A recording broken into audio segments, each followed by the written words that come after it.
An Arab billionaire wins a single mother at a high-stakes auction, expecting a year of quiet companionship, but her secret past and his family's dangerous scheming ignite a whirlwind that changes their lives forever.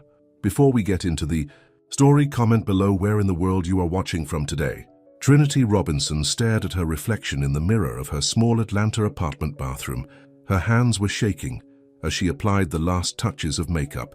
The walls were thin enough that she could hear her 8-year-old son Marcus playing video games in the living room. The sound of his laughter made her heart ache. Everything she was about to do was for him. "Baby, come here for a minute," Trinity called out. Marcus paused his game and ran to the bathroom. He was wearing his favorite Spider-Man t-shirt, the one that was getting too small, but he refused to give up. "What's wrong, Mom?" he asked, noticing how dressed up she was. "Are you going somewhere?" Trinity knelt down to his level. "I have to go away for a little business trip. Mrs. Jackson from next door will stay with you for a few days." "But you never go on business trips," Marcus said, his bottom lip trembling. Trinity pulled him into a tight hug, fighting back tears. She couldn't tell him the truth, that she was flying to Dubai to participate in something called a companionship auction. The words made her sick to her stomach, but with the medical bills piling up and the threat of eviction looming, she was out of options. Her friend Lisa, who worked at a high-end escort service, had told her about these auctions. "It's completely legal," Lisa had assured her. "Rich men bid for a year-long companionship contract. No funny business unless you want it. The money can change your life." Trinity hadn't slept for days after getting the invitation. The agency had been impressed by her background, college-educated, former choir singer, working as an administrative assistant at a law firm. They said she had the perfect mix of class and exotic appeal for their Middle Eastern clients. The words made her skin crawl, but the potential payout kept her from walking away. "I'll be back before you know it," Trinity promised Marcus. "And when I come back, things are going to be different, better." That night, after dropping Marcus off at Mrs. Jackson's apartment, Trinity boarded a flight to Dubai. The agency had given her a first-class ticket, designer clothes, and strict instructions. "Smile, be charming, but play hard to get," the coordinator had said. "These men love a challenge." The Dubai she saw from the taxi window looked like something out of a science fiction movie. Gleaming skyscrapers stretched toward the clouds, their surfaces reflecting the desert sun. The auction house was in one of these buildings, a towering structure of glass and steel. Inside, Trinity found herself in a room full of beautiful women from all over the world. Some looked confident, practiced. Others, like her, couldn't hide their nervousness. They were all given numbers and told to wait backstage. "Number 23, a woman with a headset called out. "You're next." Trinity's legs felt like lead as she walked onto the stage. The lights were so bright she could barely make out the audience. Wealthy men in traditional Arab dress and Western suits, sitting at elegant tables with champagne glasses in front of them. The auctioneer began his pitch. "Ladies and gentlemen, let me present Trinity Robinson from Atlanta, Georgia. 32 years old, educated at Spelman College, fluent in English and basic French, a talented singer with a background in gospel music." Trinity stood there, her face burning with shame, as the man listed her qualities like features on a car. The bidding started at $100,000. She kept her eyes fixed on a point on the back wall, trying to imagine she was somewhere else. Then a voice cut through the noise. $1 million. The room fell silent. Trinity's eyes snapped to the source of the voice. A man had stood up from his table, tall, imposing, dressed in an impeccable white thobe. His face was handsome but hard, like it was carved from stone. "Mr. Al-Hassan," the auctioneer stuttered. "Are you sure about that bid?" "Did I stutter?" Malik Al-Hassan's voice was cold, brooking no argument. $1 million for the American. No one dared to bid against him. The auctioneer's gavel fell with a sound that echoed through Trinity's bones.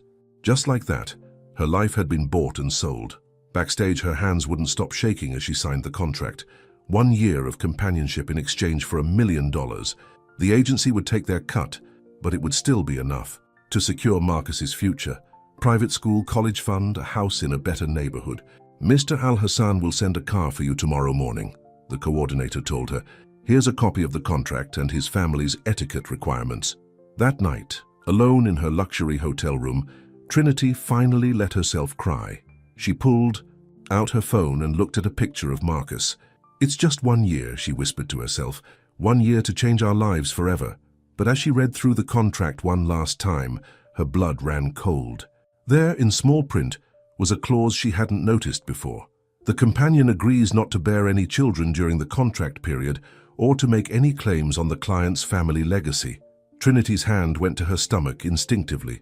She wasn't pregnant, but the idea that someone could dictate what she did with her body made her feel sick. Even worse, what would happen if they found out about Marcus? She thought about running, catching the next flight back to Atlanta, but the contract had already been signed. The money would be transferred soon. There was no turning back now. As she lay in bed that night, staring at the glittering Dubai skyline through her window, Trinity had no way of knowing that her biggest challenge wouldn't be keeping Marcus a secret. It would be fighting the unexpected feelings that would grow between her and the cold, complicated man who had just bought a year of her life. Malik Al-Hassan sat in his study, watching the sun rise over Dubai. He hadn't slept. The events of the previous night kept playing in his mind. What had possessed him to bid such an outrageous sum? He had only attended the auction because his business partner insisted it would be good networking, but something about Trinity Robinson had caught his attention. It wasn't just her beauty. There had been many beautiful women on that stage. No, it was the way she held herself, proud, even in submission. The flash of defiance in her eyes even as she was being sold to the highest bidder. His phone buzzed. Another message from his sister Amira. "Have you lost your mind? A black American woman? What will people say?" Malik deleted the message without responding. Let them talk. He was tired of living his life according to other people's expectations. Ever since his father's death 2 years ago, the weight of family tradition had been suffocating him. Still, even he had to admit this was impulsive, even reckless. The tabloids would have a field day. His conservative business partners would question his judgment. But for the first time in years, he felt interested, intrigued. He opened the file the agency had sent him on Trinity. Her background check was clean, her references impeccable. But Malik had been in business long enough to know that official documents never told the whole story. There was something more to Trinity Robinson, some secret she was protecting. "Sir," his assistant knocked on the door. "The car is ready to pick up Miss Robinson." Malik nodded, straightening his jacket. Time to begin this unexpected chapter of his life. The black luxury car pulled up to Malik Al-Hassan's mansion just as the morning heat was starting to build. Trinity stepped out, clutching her small suitcase.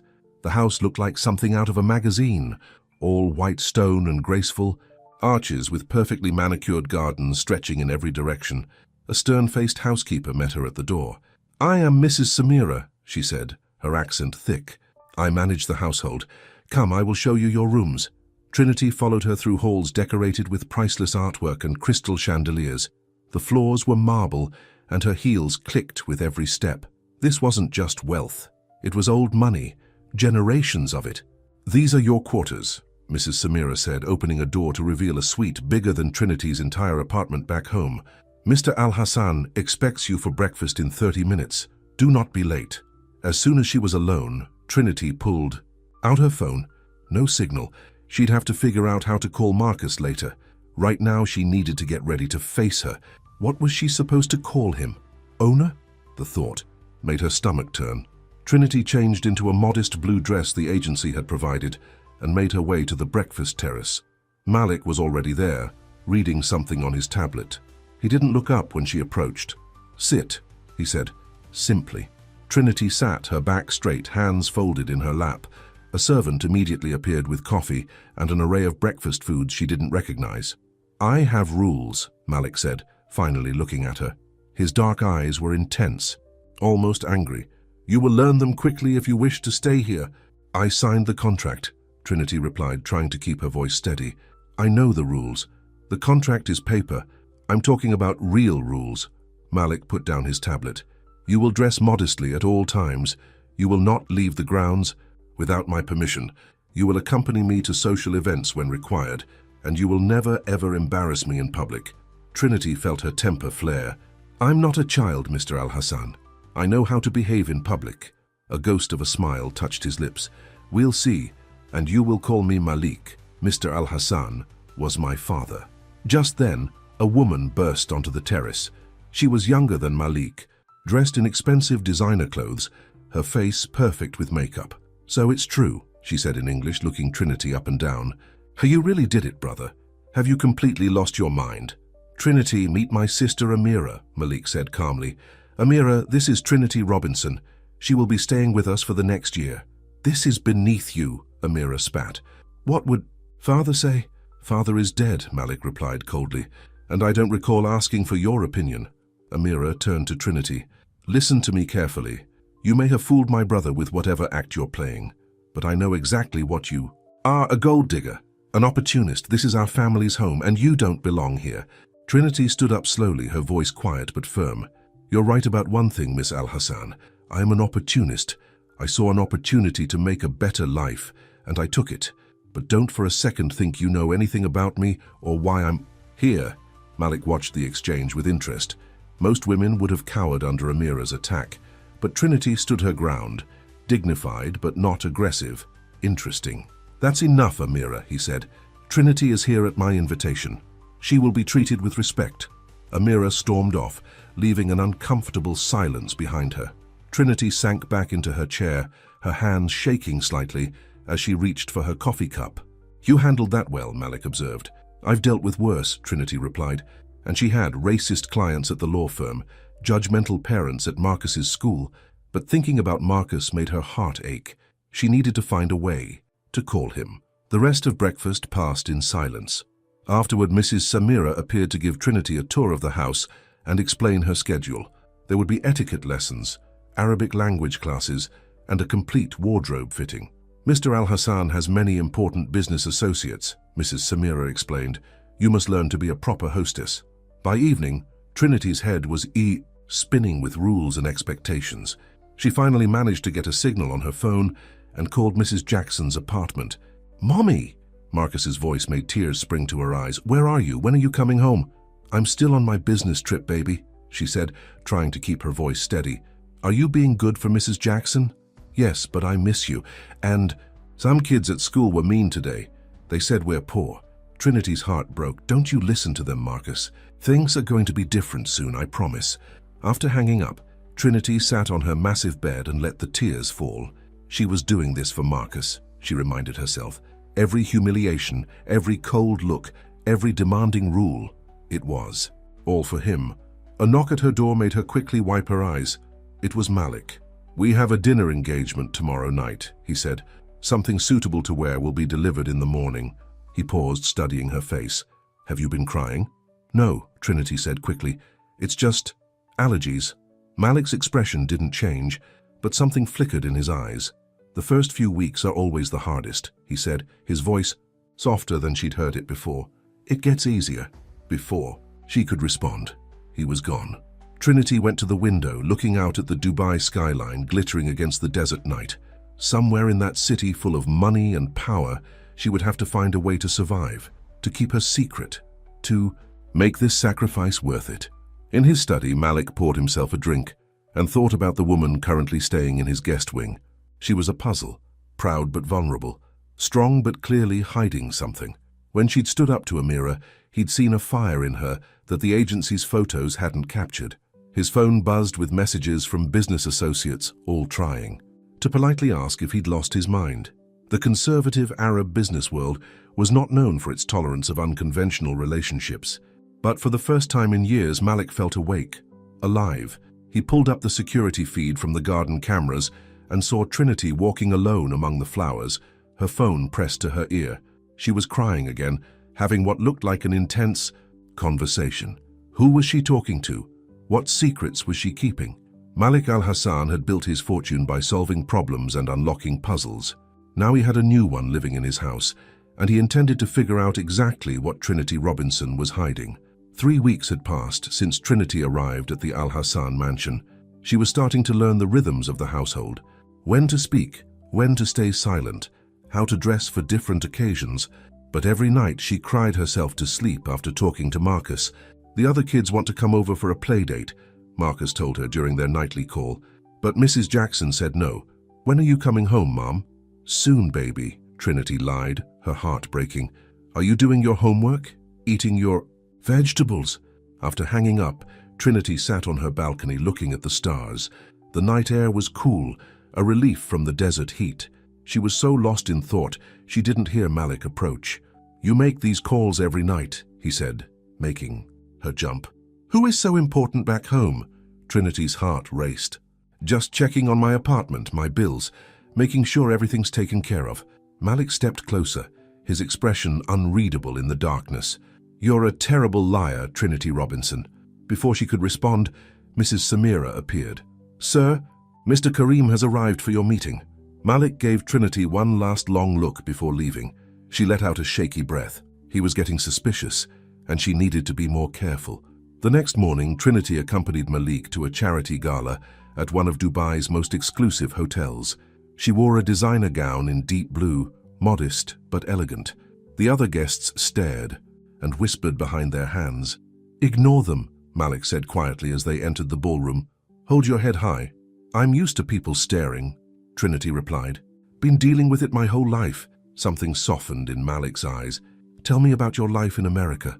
For a moment, Trinity was tempted to tell him everything, about Marcus, about their struggles, about why she was really here. But, before she could speak, a group of businessmen approached. "Malik, my friend," one of them called out, "we've been dying to meet your new companion." The way he said the word made it sound dirty. Trinity felt Malik stiffen beside her. "Trinity," he said formally, "meet Abdullah Kareem and his associates. They're potential investors in our new technology division." "Charmed," Abdullah said, his eyes roaming over Trinity in a way that made her skin crawl. "Tell me, how does a woman like you end up in such an arrangement?" Before Trinity could answer, Malik stepped forward. Trinity studied business at Spelman College. Perhaps she'd be interested in hearing about the investment opportunity. The men laughed, clearly not taking him seriously. But Trinity straightened her spine and said, "Actually, I would. I'm particularly interested in how you plan to handle the emerging markets in Southeast Asia." The room went quiet. Trinity had spent weeks reading Malik's business journals while he was at work, learning everything she could about his industry. Now she watched with satisfaction as Abdullah's smug smile faded. Later that night, in the car ride home, Malik was unusually quiet. "I apologize for their behavior," he finally said. "Don't," Trinity replied. "I'm not made of glass. I can handle a few rude men." "You surprised them." "You surprised me." He turned to look at her. "Where did you learn about Southeast Asian markets?" "I read. A lot. Being underestimated gives you time to observe, to learn." Malik nodded slowly. "You're full of surprises, Trinity Robinson." Back at the mansion, Trinity changed out of her gown and tried to call Marcus. No answer. She tried Mrs. Jackson's number. Still nothing. Panic started to rise in her chest. Finally, Mrs. Jackson called back. "Trinity, Marcus had an accident at school. He's okay, but he needed stitches. He's been asking for you." Trinity felt like she couldn't breathe. Her baby was hurt, and she wasn't there. Without thinking, she ran downstairs to find Malik. He was in his study, looking at some papers. "I need to go home," Trinity blurted out. "Just for a few days, please." Malik looked up, surprised by her sudden appearance and the desperation in her voice. "That's not possible. The contract clearly states—" "I don't care about the contract." Trinity's voice broke. "Someone I love is hurt and they need me." "Someone you love?" Malik stood up slowly. "And who might that be?" Trinity realized her mistake too late. She backed away, shaking her head. "I shouldn't have bothered you. I'm sorry." But Malik moved faster, catching her arm before she could leave. "No more lies, Trinity. What are you hiding?" The touch of his hand on her arm sent an unexpected shiver through her body. They were standing close, too close. Trinity could smell his cologne, could see the flecks of gold in his dark eyes. "Please," she whispered, "let me go." Something changed in Malik's expression, a softening, a moment of understanding. He released her arm but didn't step back. "I have a private jet," he said quietly. "It can have you in Atlanta by morning, but when you return you will tell me the truth, all of it." Trinity's eyes filled with tears. "Thank you," she breathed. 2 hours later, she was on Malik's private jet, flying back to Atlanta, to Marcus. But her relief was mixed with dread. When she returned, she would have to tell Malik about her son, about the real reason she'd agreed to this arrangement. And somewhere over the Atlantic Ocean, Trinity realized something that scared her even more than losing her secret. She was starting to care what Malik thought of her, starting to care about him. In Dubai, Malik sat in his study, a glass of whiskey in his hand. He'd already put his best investigator on the task of uncovering Trinity's secret, but as he remembered the look in her eyes, fierce love mixed with fear, he wondered if he really wanted to discover the truth this way. For the first time in his life, Malik al-Hassan wanted someone to trust him enough to tell him the truth on their own. The question was, would Trinity be that someone?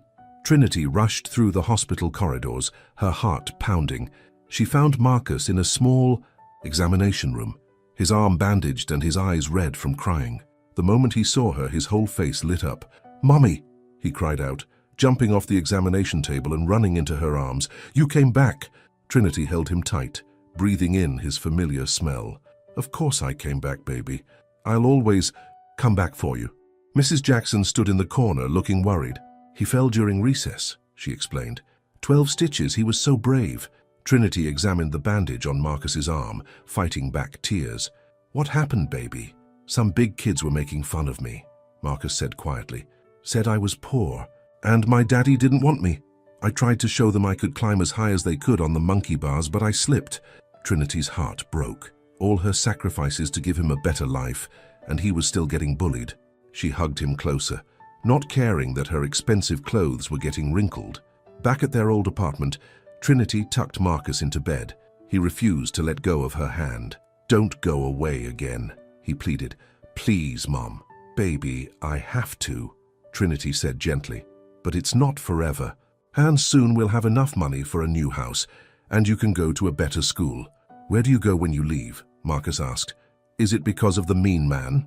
Trinity froze. "What mean man?" "I heard Mrs. Jackson talking on the phone. She said some rich mean man bought you, is that true?" Before Trinity could answer, her phone buzzed. It was a message from Malik. "My investigator just sent me some interesting information about a birth certificate. We need to talk." Trinity's blood ran cold. She looked at Marcus, already falling asleep, then back at her phone. Everything was falling apart. Meanwhile, in Dubai, Malik sat in his study, staring at the file his investigator had sent. Marcus Anthony Robinson, born 8 years ago at Grady Memorial Hospital in Atlanta. Mother, Trinity Robinson. Father, unknown. He poured himself another drink, trying to sort through his feelings. Anger at being lied to, confusion about why she'd kept this secret, and something else. A strange ache when he looked at the boy's photo. He had Trinity's eyes. His phone rang. It was Amira. "Have you seen the tabloids?" she demanded without greeting. "Your American ran back home. Everyone's talking about it. You're becoming a laughingstock." "She'll be back," Malik said firmly. "Are you sure about that, and what about the boy?" Malik's grip tightened on his phone. "What do you know about that?" "Oh, brother," Amira laughed coldly. "Did you really think I wouldn't have her investigated? A black single mother with a bastard child. Wait until the board hears about this. They already think you've lost your mind." "Stay out of it, Amira," Malik warned. "This is between me and Trinity. No, this is about our family's reputation. Father would be ashamed." Malik ended the call, his hands shaking with rage. But who was he really angry at? Trinity for lying? Amira for her cruel words? Or himself for caring so much? In Atlanta, Trinity spent the next day getting Marcus settled. She hired a full-time nurse to help Mrs. Jackson, paid 6 months of rent in advance, and arranged for Marcus to transfer to a better school. "I don't understand," Mrs. Jackson said. "How can you afford all this?" Trinity couldn't explain about the contract, about Malik, about any of it. She just hugged Marcus one last time, promising to call every day, then headed to the airport where Malik's private jet was waiting. The flight back to Dubai was the longest of her life. When she finally arrived at the mansion, Malik was waiting in his study. The file was open on his desk. "Sit," he commanded, his voice cold. Trinity sat, her back straight, chin held high. "I suppose there's no point denying it now." "A child," Malik said quietly. "You have a child, and you didn't think to mention this before signing a year-long contract. Would you have still bid on me if you'd known?" Trinity shot back. "Would any of those men have wanted a single mother?" "That's not the point." Malik slammed his hand on the desk. "You lied to me, made me look like a fool. I did what I had to do to protect my son." Trinity stood up, her own anger rising. "You have no idea what it's like, watching your child go hungry because you can't afford groceries, seeing him get bullied because his clothes are second-hand. Everything I've done, everything has been for him." Malik stared at her for a long moment. Then he pulled out the contract from his desk drawer and held it up. "This contract explicitly forbids children," he said. "It's grounds for immediate termination. No compensation." Trinity felt her world spinning. No compensation meant no better school for Marcus, no safe neighborhood, no secure future. She'd failed him. "Please," she whispered, her pride crumbling. "He's just a little boy. He needs this chance at a better life." Something shifted in Malik's expression. He stood up and walked to the window, his back to her. "Tell me about him," he said finally. Trinity blinked in surprise. "What? Your son? Tell me about him." So Trinity told him everything. About Marcus's love for Spider-Man and mathematics, his quick wit and kind heart, how he always saved half his dessert for her, even when she told him not to. As she spoke, she saw Malik's shoulders gradually relax. When he finally turned back to face her, his eyes were different, softer. "Why didn't you trust me enough to tell me?" he asked. "I don't trust anyone when it comes to Marcus," Trinity admitted. "His father walked out before he was born. Since then, it's just been us against the world." Malik was quiet for a long time. Then he picked up the contract and slowly, deliberately, tore it in half. Trinity's heart stopped. "What are you doing?" "This contract is worthless," he said. "It was based on lies." Before Trinity could speak, he held up his hand. "Let me finish. I'm drawing up a new one. No restrictions on children. No secrets." "I don't understand," Trinity whispered. "I want you to bring Marcus here," Malik said, "to live with us." Trinity stared at him in shock. "But your family, your reputation, let me worry about that." He stepped closer to her, close enough that she could see the warmth in his dark eyes. "I'm tired of living by other people's rules, and I think you are too." Trinity felt tears sliding down her cheeks. "Why would you do this?" Malik reached out and gently wiped away one of her tears. "Because for the first time in my life, I've met someone who challenges me, surprises me, makes me question everything I thought I knew." He pulled back slightly, straightening his jacket. "Besides, I've always wanted to learn about Spider-Man." Trinity laughed through her tears, but as she looked at Malik, she saw something that scared her more than any contract or secret. She saw possibility, hope, and maybe, just maybe, the beginning of love. In the shadows outside the study, Amira stood listening, her face dark with anger. She pulled out her phone and dialed a number. "It's worse than we thought," she said quietly. "He's inviting the child to live here. We need to move forward with the plan now." 2 weeks after Malik tore up the original contract, Marcus arrived at the Dubai mansion. His eyes were wide as saucers as he took in the grand entrance hall with its crystal chandeliers and marble floors. "Mom, this place is like a castle," he exclaimed, still clutching his Spider-Man backpack. "Do you really live here?" Trinity squeezed his hand. "We live here now, baby, both of us." Malik stood at the top of the grand staircase watching their reunion. He'd never had much experience with children, and something about this small boy made him nervous. What if Marcus didn't like him? What if he couldn't be what this child needed?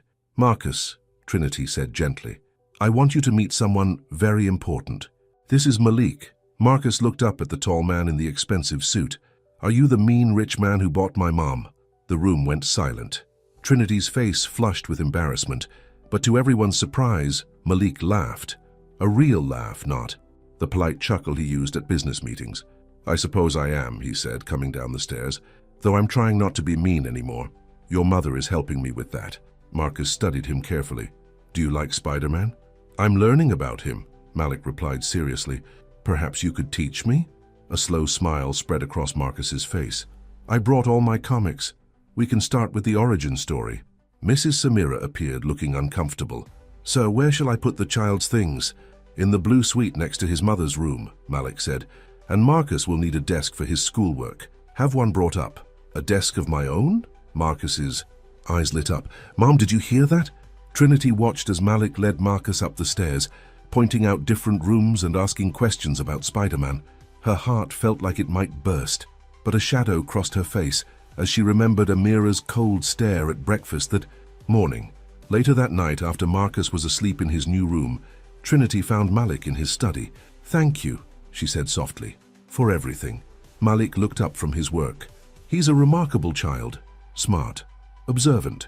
He gets that from having to grow up too fast." Trinity sat down across from him. "Malik, what are we doing here, really?" Before he could answer, his phone buzzed. His face darkened as he read the message. "What's wrong?" Trinity asked. "The board of directors has called an emergency meeting. Tomorrow. Amira's been busy." He ran a hand through his hair. "They're questioning my fitness to lead the company.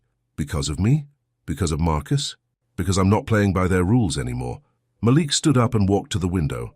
"My father built this company on tradition, on doing things the way they've always been done.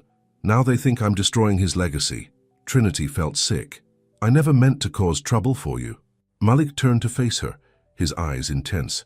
"You didn't cause anything. I made my choices, and I'll deal with the consequences." But the consequences came faster than either of them expected.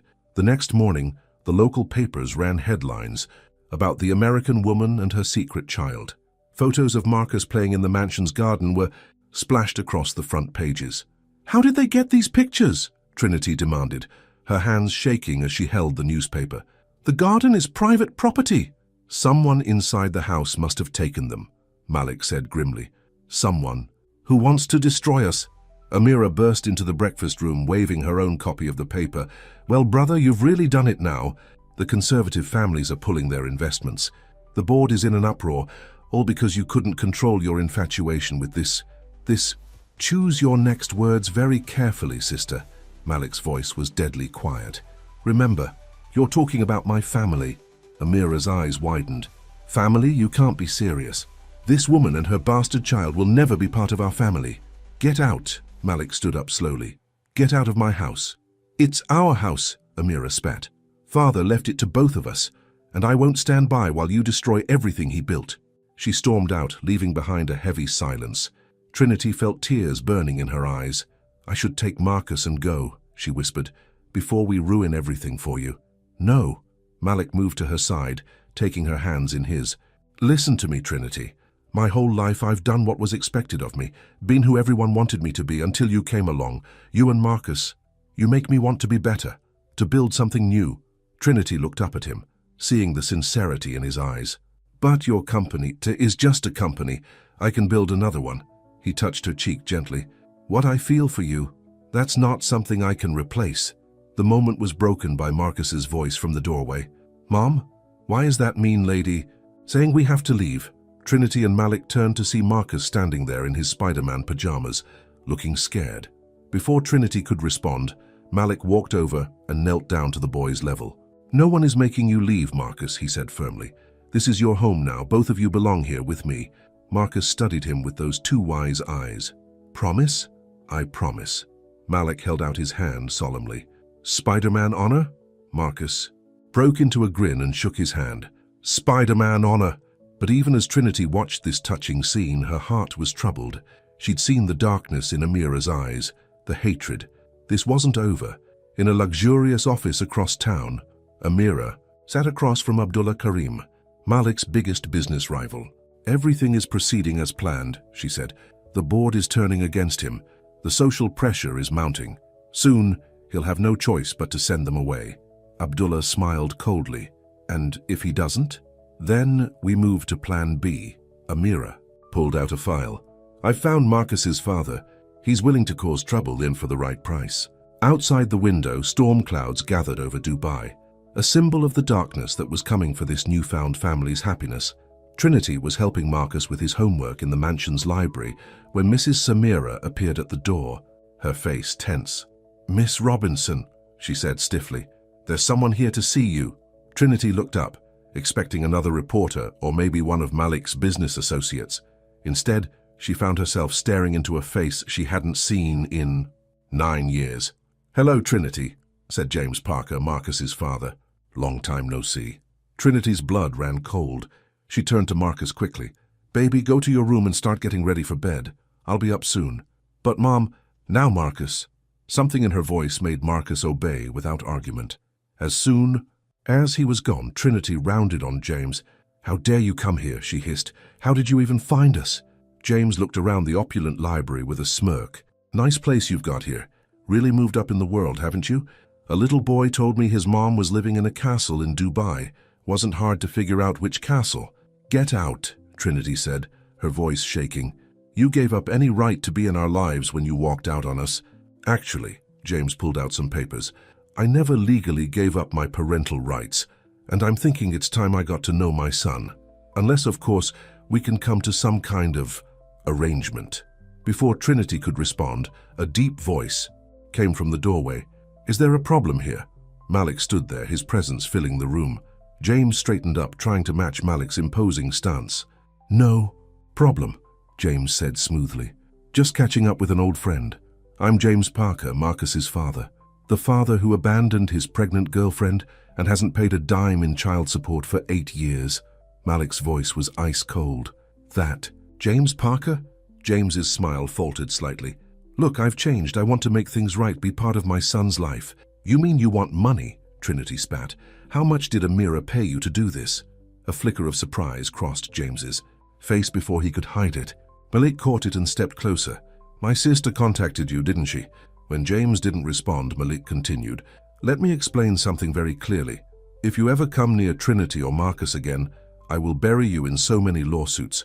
You'll never see daylight. Now get out of my house." James backed away, but at the door he turned. "This isn't over, Trinity. I have rights." After he left, Trinity collapsed into a chair, shaking. Malik was immediately at her side.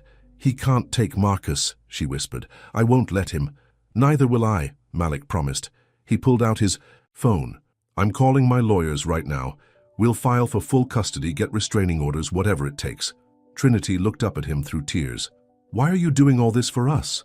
Malik knelt in front of her chair, taking her hands in his. Because I love you, both of you. I didn't plan it, didn't want it, but it happened, and I'm tired of fighting it." Before Trinity could respond, they heard a small voice from the doorway. "Was that my dad?" They turned to see Marcus standing there, looking smaller than usual, in his Spider-Man pajamas. Trinity opened her arms and he ran into them. "Why did he come now?" Marcus asked. "Why didn't he want me before?" "Oh, baby," Trinity held him tight. "Some people just don't know a good thing when they have it, but that's their loss." "Indeed it is," Malik said, putting a hand on Marcus's shoulder. "And their loss is my gain." Marcus looked up at him with wet eyes. "Can you be my dad instead?" The question hung in the air, loaded with meaning. Trinity held her breath, waiting for Malik's response.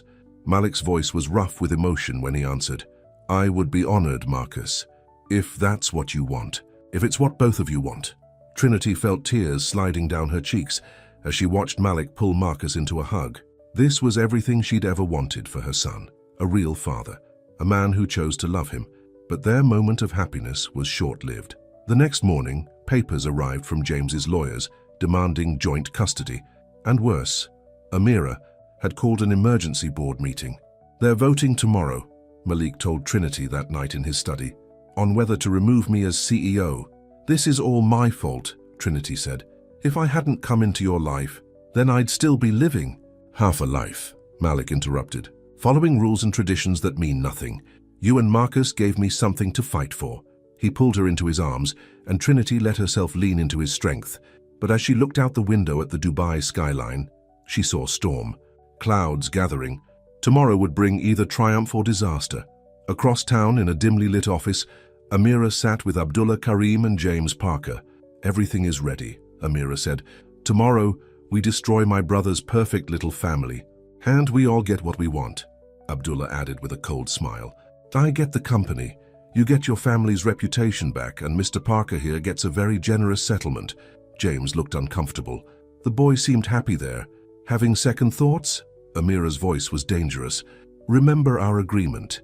Either you play your part, or certain people might discover your involvement in that bank fraud 5 years ago." James slumped in defeat. No second thoughts. Back at the mansion, Marcus was having trouble sleeping. He crept out of his room and found Malik in his study. "Can't sleep?" Malik asked, setting aside his work. Marcus shook his head. "I'm scared my real dad will take me away." Malik lifted the boy onto his lap. "Listen to me, Marcus. Family isn't about blood or legal papers. It's about love and choice, and I choose you and your mother. I will always choose you." "Spider-Man honor?" Marcus held out his small hand. Malik took it solemnly. "Spider-Man honor." As Marcus finally drifted off to sleep in Malik's arms, Trinity watched from the doorway, her heart full. Tomorrow might bring chaos, but right now, in this moment, she knew they were exactly where they were meant to be. But sometimes, the greatest storms come when you least expect them. And This family's greatest test was just beginning. The morning of the board meeting dawned hot and humid. Trinity helped Malik straighten his tie, trying to hide how badly her hands were shaking. "Whatever happens today," she said softly, "we'll face it together." Malik caught her hands in his. "I've had my lawyers draw up papers. If they remove me as CEO, I still have my personal fortune, enough to fight James for custody, to give Marcus everything he needs." "I don't care about the money," Trinity insisted. "I just want our family to be safe." From the doorway came Marcus's voice. "Mom, the mean lady is here again." They turned to see Amira striding into the foyer dressed in an expensive black suit. Behind her came Abdullah Karim, and to Trinity's horror, James Parker. "What is this?" Malik demanded. "Just making sure everyone arrives at the board meeting together," Amira said smoothly. "After all, the board should meet Marcus's real father. Don't you think?" Marcus pressed closer to Trinity's side. "You're not my real father," he said to James. "You're just the man who left us." James had the decency to look ashamed, but Amira cut in before he could speak. "The car is waiting," she announced. "Shall we?" The ride to the corporate headquarters was tense. Marcus sat between Trinity and Malik, holding both their hands. James kept trying to catch the boy's eye, but Marcus stubbornly looked away. The boardroom was packed when they arrived. Old men in expensive suits looked down their noses at Trinity and Marcus. She heard whispers, saw the judgmental stares. "The board will see Mr. Al-Hassan alone first," the chairman announced.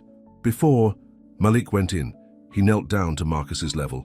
"Remember what I promised, Spider-Man honor?" Marcus nodded bravely.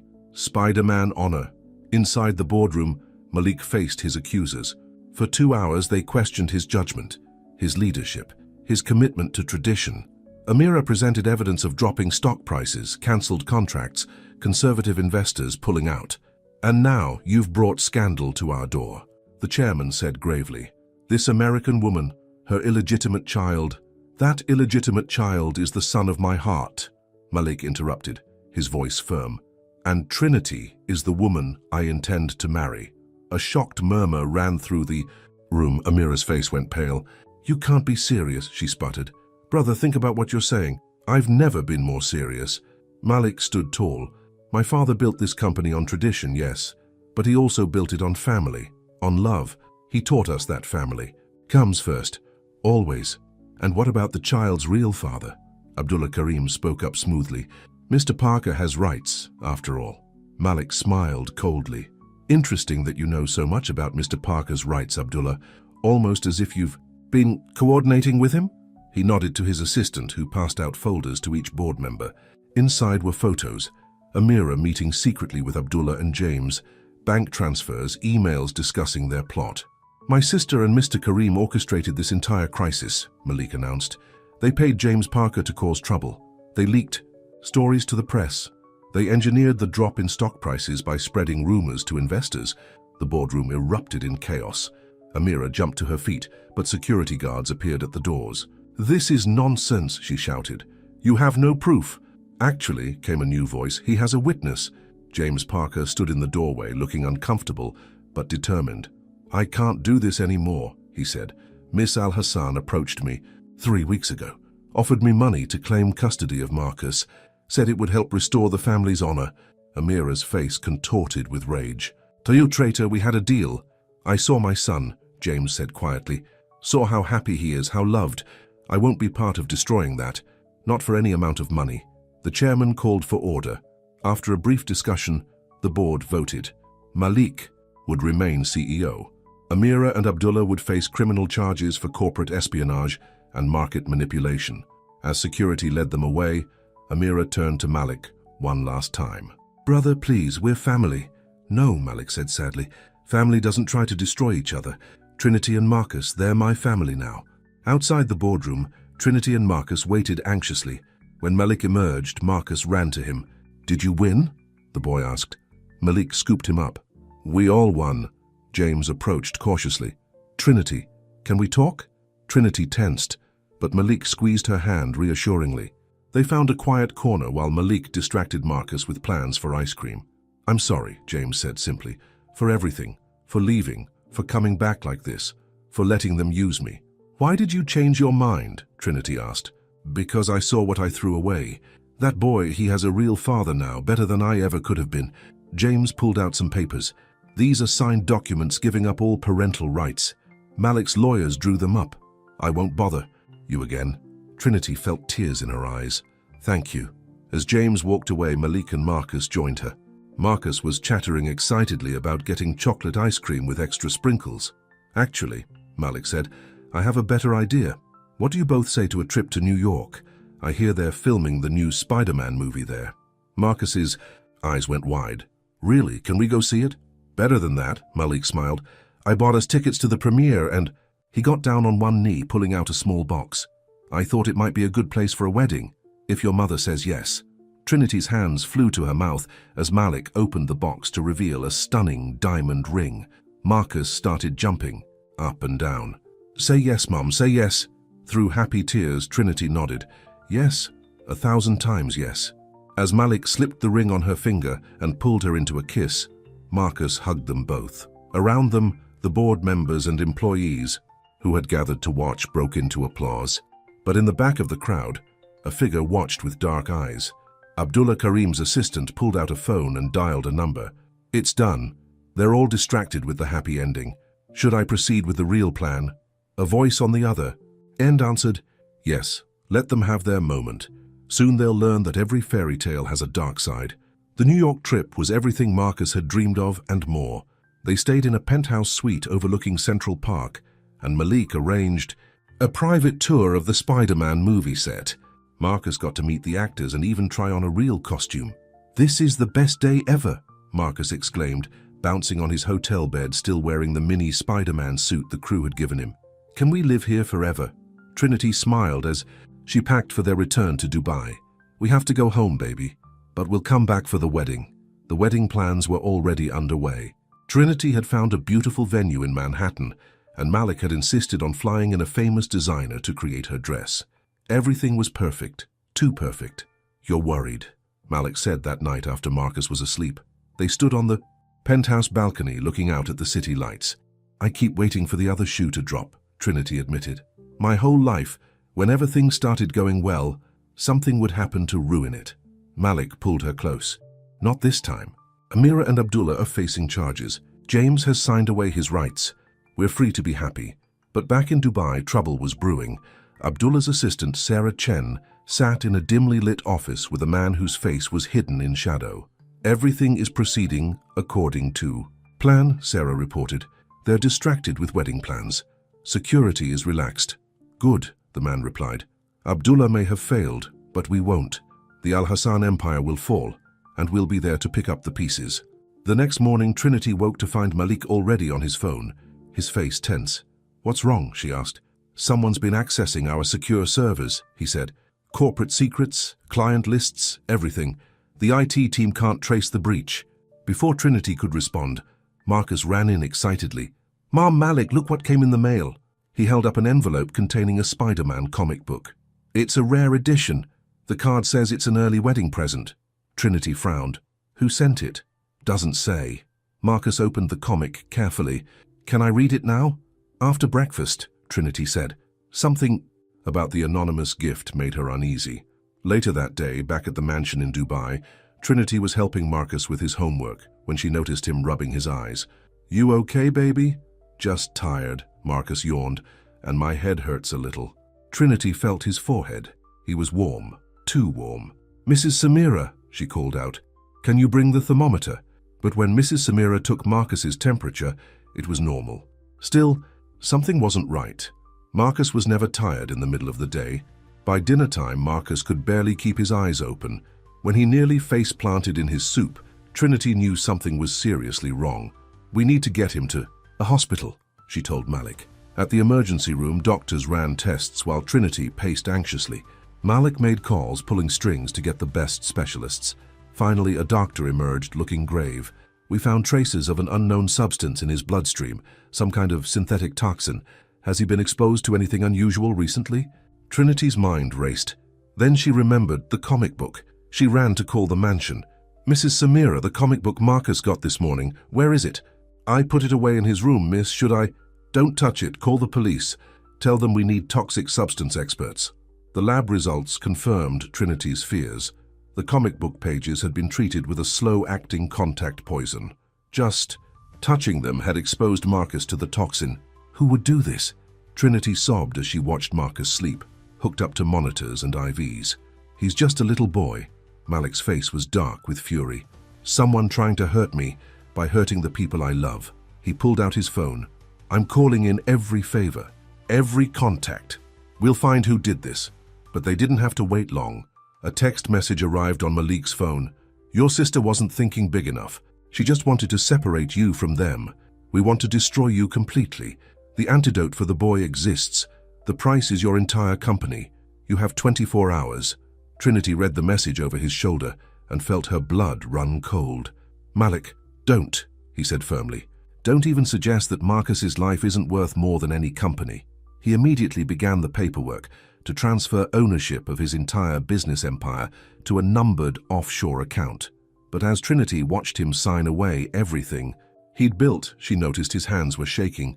I'm so sorry, she whispered. Malik looked up at her fiercely. Never apologize for giving me a family worth sacrificing everything for. Just then, Marcus stirred in his hospital bed. Mum? Malik. I don't feel so good. The monitors started beeping faster. A team of doctors rushed in as Marcus began seizing. We're losing him, one doctor shouted. Trinity screamed. Malik held her back as the medical team worked frantically to stabilize Marcus.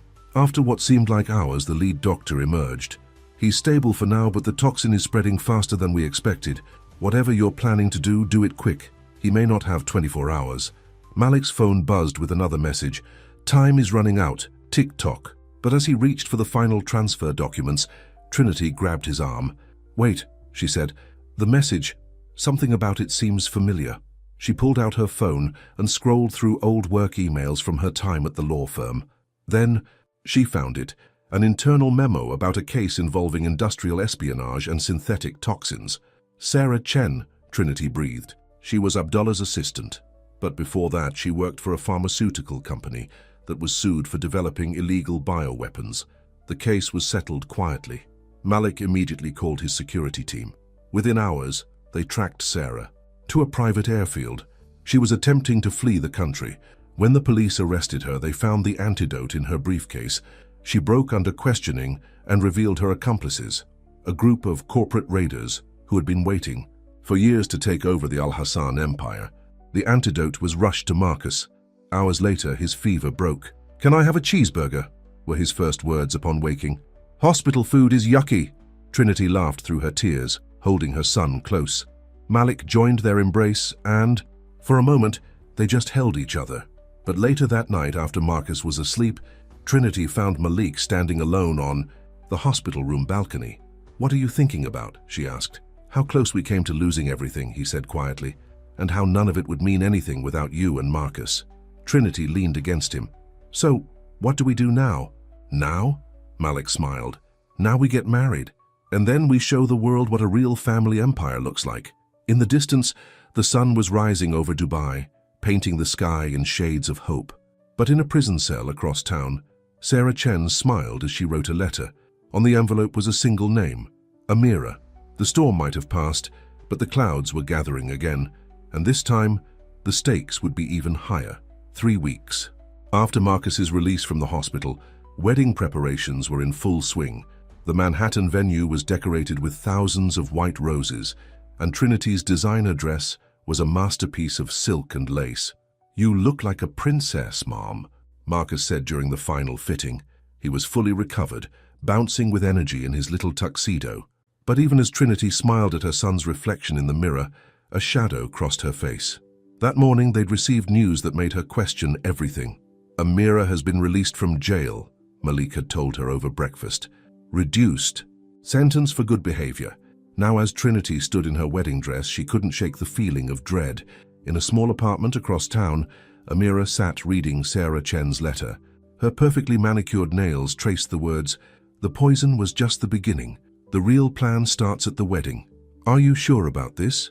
Amira asked the man sitting across from her. It was Abdullah Karim, recently released on bail. Your brother humiliated us, Abdullah said coldly. Destroyed our reputations, our careers. The wedding is our chance to return the favor. Back at the hotel, Trinity found Malik in their suite's living room, working on his laptop. "The security plans for the wedding are set," he told her. "Every guest will be screened. Nothing will go wrong this time." Trinity sat beside him. "Maybe we should just elope. Have a small ceremony somewhere quiet." "No," Malik said firmly. "We've earned our happiness. I want the world to see me marry the woman I love." The next morning, Trinity went to pick up her mother from the airport. Rose Robinson had been skeptical when she first learned about Malik, but seeing him with Marcus had won her over. "Baby girl," Rose hugged Trinity tight. "Are you happy? Really happy?" "Happier than I've ever been," Trinity answered honestly. Scared too, but happy. As they drove back to the hotel, Trinity noticed a black car following them.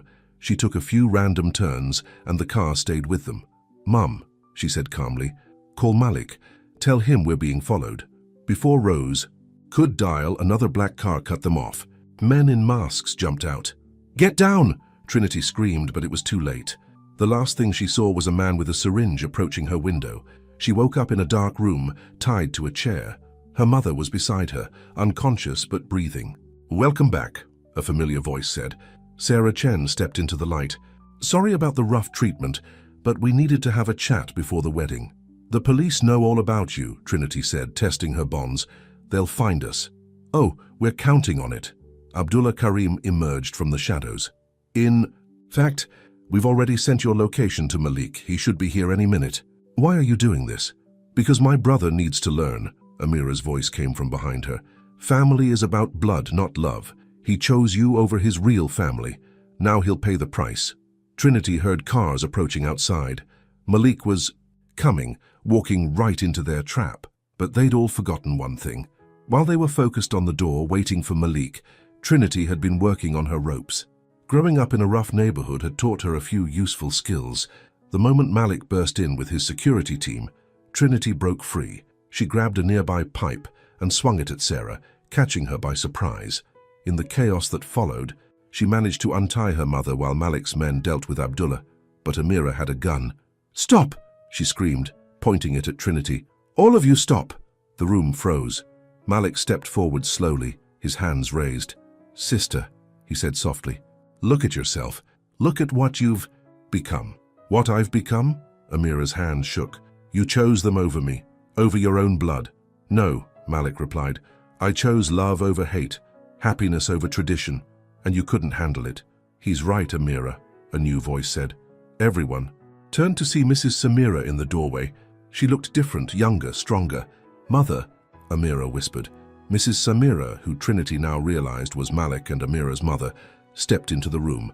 "I've watched you both since I came back," she said, "disguised as a housekeeper to see what my children had become.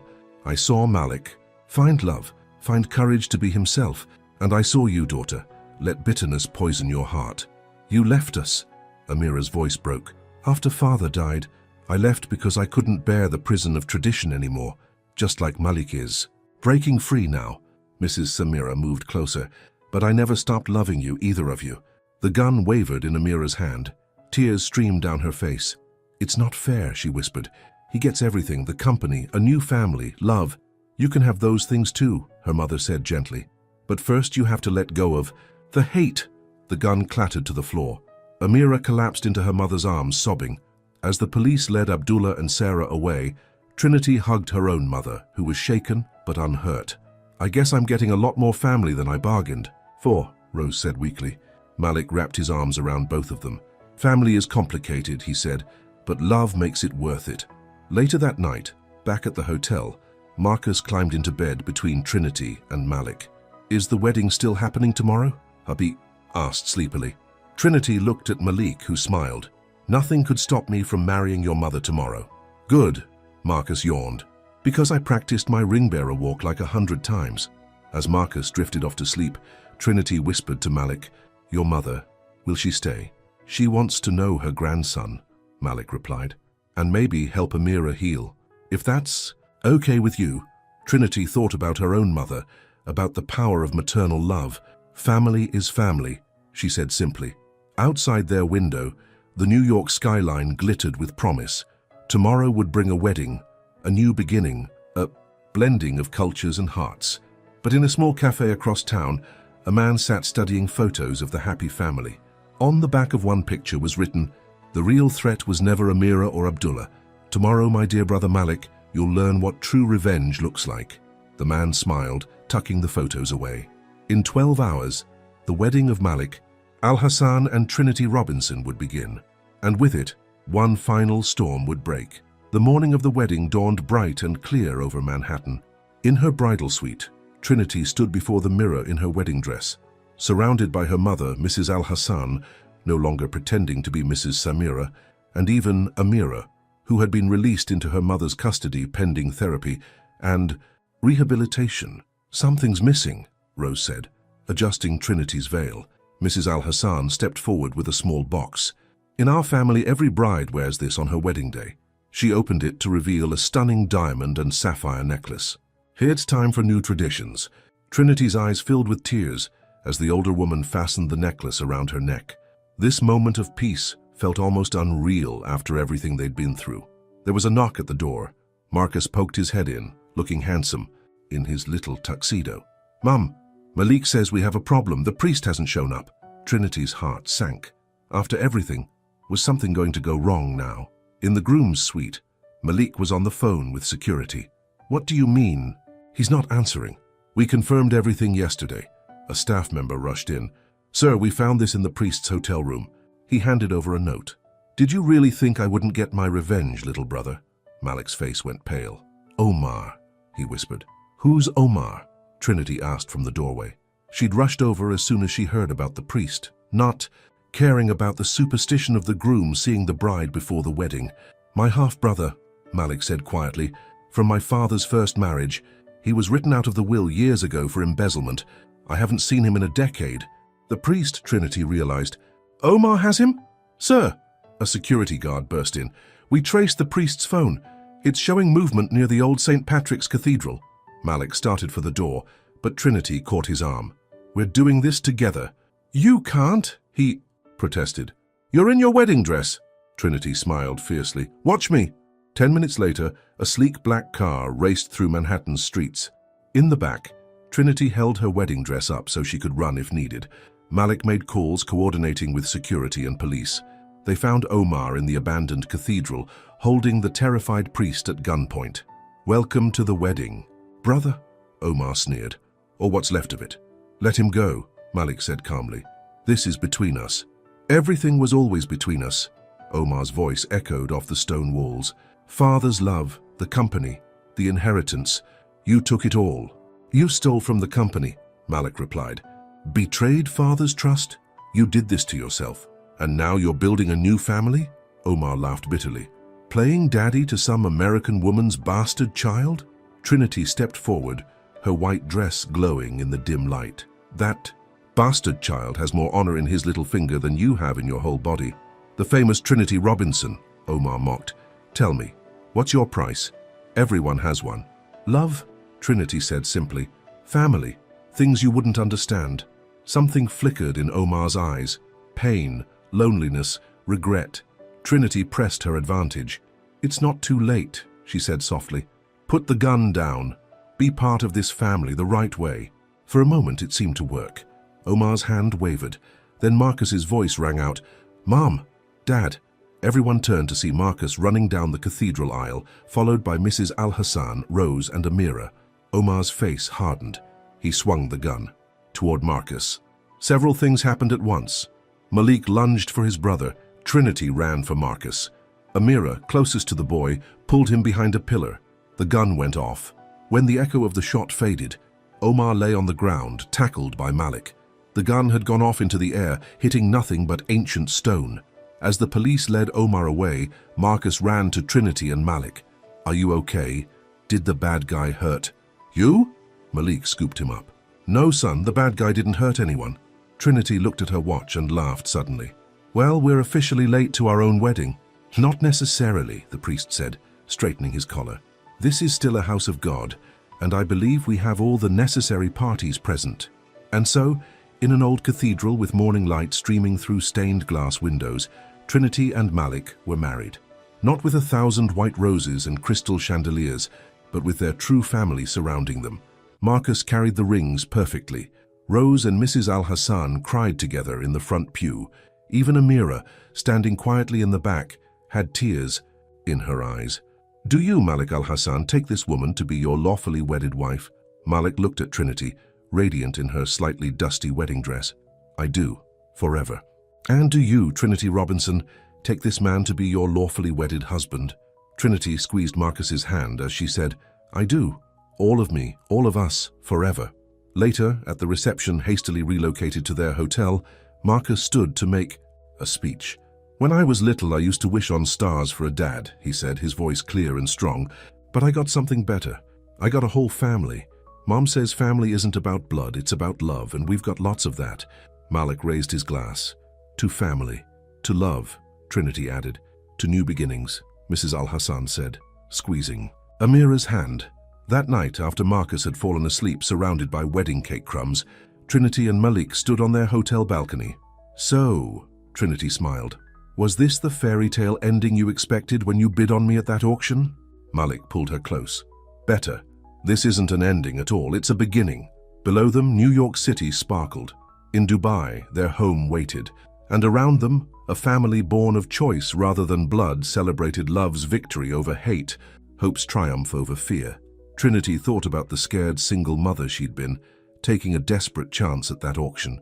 Malik remembered the cold, lonely man he'd been, bound by tradition and expectations. "We should thank your sister, you know," Trinity mused. "If she hadn't schemed to separate us, we might never have discovered how strong we are together." "Together," Malik agreed. "That's the only tradition that matters now." Inside, Marcus stirred in his sleep, smiling as he dreamed of his family. Not perfect, not traditional, but real and strong and full of love. And so our story ends where it truly begins, with a family built on choice, strengthened by adversity, and bound together not by blood, or contracts or tradition, but by the most powerful force of all, love. In his prison cell, Omar received a letter. Inside was a photo of the wedding party, and a note in Malik's handwriting. "When you're ready to choose love over hate, there's room for one more in this family." Omar traced the faces in the photo, his brother Trinity, Marcus, their mother, even Amira. For the first time in years, he felt something other than anger. He felt hope. And in the end, isn't that what every good story leaves us with? Not just a happy ending, but hope for all the stories yet to come. The end.